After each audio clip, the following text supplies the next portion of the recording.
É assim, fiquei um pouco afastado aí do canal, andei viajando e tal, mas estou de volta. É assim, eu tenho recebido algumas ligações de pessoas falando sobre determinados assuntos. Aí alguns me pedem, rapaz, quando você for fazer um vídeo agora, aborde assunto tal. E aí um que está ganhando assim bastante espaço é a questão da alcalinidade e a dureza da água, as características físico-químicas da água. Então, às vezes eu quero até pedir desculpa, porque às vezes alguém me liga, me chama no WhatsApp, me faz uma pergunta, eu demoro para responder. É que assim, pessoal, eu trabalho, ou estou viajando, ou então eu estou falando com alguém via net, dando consultoria. Eu tenho uns clientes espalhados aí pelo Brasil todo, tem São Paulo, tem Fortaleza, Ceará, né? Tem Sergipe, Aracaju, eu tenho Mato Grosso, que mais? Rio Grande do Sul, Santa Catarina, o Brasil todo, graças a Deus, com exceção do Amazonas e Pará, porque lá não é permitido criar tilápia e o pessoal não se interessa muito, lá tem muito peixe, então nos outros lugares é mais tranquilo para criar. Mas voltando ao que eu estava falando, muita gente às vezes me procura e eu não dou atenção assim na hora, dou depois, atraso para responder, porque eu estou nessa consultoria, né? O pessoal, eu trabalho com isso, eu vivo disso. Então quero pedir a vocês para ter um pouco de paciência, quando fizer uma pergunta, se eu demorar um pouquinho, me dá um tempinho, mas eu respondo, tá bom? Vou anotar aqui os assuntos, alcalinidade e dureza. As características físico-químicas da água, existem umas coisas que você tem que considerar, né? Então eu tenho temperatura, cor, turbidez, a transparência, que está relacionada com as coisas que estão dissolvidas, digamos assim, na água. Então eu tenho fitoplâncton, eu tenho zooplâncton, e isso é importante para... Aqui lá alguém me mostra um vídeo, a minha água está massa, está bem clarinha, dá para ver os peixes. De repente não está, pô. Está massa para você que está vendo um peixe, mas se você tiver 50 peixes por metro cúbico numa água limpa, tem problema para o peixe, com certeza. Aí depois vem a questão das características químicas. pH, alcalinidade, dureza, oxigênio dissolvido, amônia, que depois vamos ter nitrito, vamos ter nitrato. O controle disso tudo aí começa com a alcalinidade e começa com a dureza. Cada animal que habita o nosso planeta, ela tem um habitat próprio, né? Você encontra peixes que vivem melhor no sal e outros que vivem melhor na água doce, a água sem sal. Existem os intermediários e existem os osmóticos, aqueles que vão para o sal, vão para a água doce. Por que a tilápia, por que o camarão e outros animais se adaptaram ao longo dos milênios aí? Por que se adaptaram a essa mudança de salinidade na água? Simples, um dos casos mais simples e mais claros, e da gente entender, é a questão da maré, né? Você tem um rio de água doce perene descendo para o mar. No estuário desse rio, aonde ele entra no mar, na foz do rio, na foz, a palavra é foz. Na foz, a maré sobe com água salgada, sobe o rio, as densidades dessa água são diferentes, mas a maré sobe no rio, sem se misturar muito, depois o rio empurra o mar de volta. Os animais que estão na borda, na beira dessa praia ou dentro desse rio, vão sofrer os efeitos da mudança da salinidade. Então, se você pegar um acará, disco, para dar um exemplo, os aquaristas, um abraço para os aquaristas. Muita gente aquarista boa aí que está prestes a passar para criar peixe em escala industrial. Os que estão me ouvindo sabem o que eu estou falando. Os aquaristas, o cara tem um acará disco, por exemplo, ou um beta, que é um animal de água doce. Se você botar água salgada, ele morre. Ele vai resistir algum tempo, cada um uns mais, outros menos. Alguns vão morrer em minutos. Se for o contrário, você pegar um peixe de água doce, não sei como acho que se chama piaba, aqui no Nordeste é piaba, um peixinho lá de água doce. Se você jogar ele no mar, ele morre imediatamente, tá certo? Então, existem os osmóticos, que têm uma certa capacidade. O camarão no mar, ele vive a 35 ppt de sal. Aqui nós estamos criando camarão Vanamei, que é do Pacífico, aqui no Rio Grande do Norte, e em outros lugares do Brasil. Minas Gerais tem uma fazenda de camarão lá com água zero, zero ppt de sal. Aí uma outra coisa que me perguntam muito é o que é ppt e o que é ppm. É a mesma coisa. ppm, parts por mil. ppt, parts per thousand, que em inglês, parts per thousand, partes por mil. Então é a mesma coisa, uma parte por mil é um ppt. Se você quiser ter um ppt de sal na água, você pega 1 litro de água e coloca 1 grama de sal. Você tem uma parte por mil, tá certo? Que 1 quilo tem 1000 gramas, e você bota 1 grama num litro de água, você tem uma parte por mil. Se você tem uma caixa d'água com 100 litros e você quer subir para 7 ppt, que é o que eu crio nas tilápias, eu gosto de criar tilápia com 7 de ppt, com 7 de sal, porque o metabolismo da tilápia funciona melhor nessa salinidade. Ela vai produzir mais muco, né? Vai estimular a formação de muco, que esse muco é o sistema imunológico da tilápia. Então, algumas doenças tipo ictio e alguns fungos que atacam o peixe jamais irão resistir nessa salinidade. Então, eu gosto de criar tilápia nessa salinidade. Tem dado certo até agora e eu vou continuar.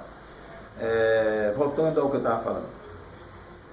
Se você tem 100 litros de água, uma caixa de 100 litros de água, e você quer colocar 7 ppt, você vai colocar 7 gramas por litro de água. Se você tem 100, então você vai colocar o quê? Você vai colocar 700 gramas de sal, para que você tenha 7 ppt de sal em 100 litros de água. Tá certo? Com relação à dureza e alcalinidade. A dureza e a alcalinidade, elas têm as duas, tem que estar acima de 100, tá? Para você criar tilápia e criar camarão. E a maioria das águas que caem na minha mão, que a gente manda lá para o professor Augusto, um abraço para o professor Augusto, é Tratáguas, lá em João Pessoa, que na minha opinião, trabalho com ele porque sou tranquilo de trabalhar com ele, nós nos ajudamos, e ele é um cara fantástico, tem muito conhecimento, e quando eu mando fazer análise de água, eu mando para ele uma garrafinha de água do Brasil todo. Todos os meus clientes mandam água para o professor Augusto lá, para ele fazer o balanço iônico, e ele faz com reposição, né? Já diz quantos gramas eu vou ter que colocar de potássio, tantos gramas eu vou ter que colocar de cloreto de cálcio, e aí a água fica show e você vai criar um peixe com segurança. Tá certo? Então essa questão de subir e descer a alcalinidade, normalmente é para subir, né? A gente tem aí a cal agrícola e nós temos o gesso agrícola. Um sobe a alcalinidade, o outro sobe a dureza da água. E obviamente que aí no meio dessa história nós temos o pH. O pH, ele é tão importante quanto. Tem que estar aliás, a alcalinidade e a dureza tem tudo a ver com o pH, tá certo? Que é o potencial hidrogeniônico da água. Então, esse controle, ele é feito dessa forma. E aí tem a questão que aí é onde vem as perguntas. Quanto eu tenho que colocar de... Depende da análise da água que você recebeu. Aí a gente faz um cálculo, prepara uma tabelazinha do Excel para facilitar, e aí você vai colocando. Primeiro você sobe a dureza, depois você vai na alcalinidade. Se o seu pH ficar muito alto, não se preocupa não. Quando você fizer a fertilização, aí sim, aí você vai ter, o seu pH vai cair, porque vai acidificar essa água. Outro dia, um cliente meu, assim, muita gente, a gente tá dando consultoria, e a pessoa diz, não, eu vou adiantar que eu li na internet ali, pá. Aí o cara vai botar um produto na água, que depois eu fico sabendo que ele botou, porque quando eu peço o parâmetro que ele me dá, eu vejo que tem alguma coisa errada. Eu peço o cara, bota lá 38 gramas de cal. 38, não é 39 nem é 37. Quando ele me passa o parâmetro da água que eu estou tratando com ele, eu vejo que houve um descontrole. Aí eu pergunto pro cara, amigo, o que foi que você fez aí que subiu assim absurdamente o pH? Aí o cara confessa que colocou soda cáustica. Porque as pessoas usam soda cáustica para limpar pia, para limpar raso, vaso sanitário, e muita gente pensa que a soda cáustica é um ácido, mas não é um ácido, é o contrário. Ela é extremamente ultra alcalina. Então esse colega lá colocou soda cáustica na água para baixar o pH, para tornar o pH mais ácido. E foi o contrário. E eu tive um susto quando eu vi. Aí ele teve que confessar que fez isso aí por conta própria. Então eu quero até dar um alerta para vocês que estão começando, ou que até já começaram faz tempo e já aprenderam muito. Quando vocês forem contratar um serviço, vocês têm que, primeiro, você tem que criar uma relação de confiança com o profissional. Se você não tiver, tem que haver uma confiança mútua, porque se não tivesse essa confiança, é perda de tempo. Para mim, que estou tentando ajudar uma pessoa que precisa da ajuda, e a pessoa que está me pagando por isso, porque eu trabalho por dinheiro. Eu trabalho porque eu preciso manter minha família como todos vocês, cada um na sua, tá certo? Eu tenho 2 atividades profissionais, uma delas é essa aqui. Então, assim, quando vocês contratarem uma consultoria, procura fazer o que foi. Se você quiser contestar, você pode. Liga para mim, Paulo, pô, tu mandou fazer isso assim, eu conversei com um engenheiro aqui de pesca, ou com um biólogo, ou com um químico industrial, e ele me disse que isso aí que você está fazendo não está certo. Aí eu vou contestar, se eu posso estar errado. Mas aí é que às vezes o colega lá que deu a opinião não tem as informações que eu tenho. Ele tem as informações que o cliente está dando para ele. Que o cliente é leigo, está dando informação para ele que não é realmente a realidade do que está acontecendo. Então, vamos nos cuidar de uma coisa, gente, ó. Antes de botar o peixe, para encerrar o vídeo, que não fica muito longo, antes de colocar o peixe na água, você tem que cuidar primeiro da água. Primeiro você vai nas características físico-químicas da água, físicas e químicas. Quando você resolver isso aí, se você tiver dúvida se a sua água tem algum agente patogênico que possa causar alguma doença no seu peixe, não tenha dúvida, clore a sua água, meta cloro, tá certo? Matou tudo. Aí você vai botar essa água para circular, você vai botar essa água para oxigenar na bomba e no soprador, para o cloro evaporar e ir embora. Se você tiver com pressa, aí você bota vitamina C. Bota um pouco de vitamina C em pó, joga lá, não é comprimido não, tá? É um pó. Joga a vitamina C em pó e você vai ver que o seu cloro sumiu. 100% de certeza que o seu cloro foi embora. Depois que o cloro foi embora, oxigenação, vamos partir para a fertilização, que é a questão da transparência e da turbidez, que estou anotando aqui que me perguntaram. A turbidez e a transparência é assim, a transparência é o contrário de turbidez. A turbidez é que a água está túrbida, a água está escura. Existe um negócio chamado disco de Secchi, que você enfia na água lá, para você ver como está a sua turbidez, como está a quantidade de fitoplâncton, zooplâncton, animais microscópicos e fungos, tudo que tem na água, não é fungos, algas, as algas. Você tem que ter isso no peixe, tem que ter isso na água. Você está fazendo um habitat próximo do natural para aquele peixe se sentir bem, comer bem. Você não come bem se você estiver com muito calor, se você estiver com muito frio, se você estiver doente, se você estiver com dor de cabeça, com febre. O peixe é um ser vivo, ele passa por tudo isso. Então você tem que criar uma situação de bem-estar para o teu peixinho, para ele se sentir bem, comer, ficar gordinho, crescer e a gente faturar. Isso vale para o meu amigo camarão, que é mais complexo ainda. Porque o camarão, ele depende muito dos minerais da água. O camarão chega a trocar a casca uma vez por semana, dependendo da fase. Quando ele vai trocando a casca, ele vai aumentando de tamanho. Quando ele troca essa casca, ele precisa fazer outra carapaça.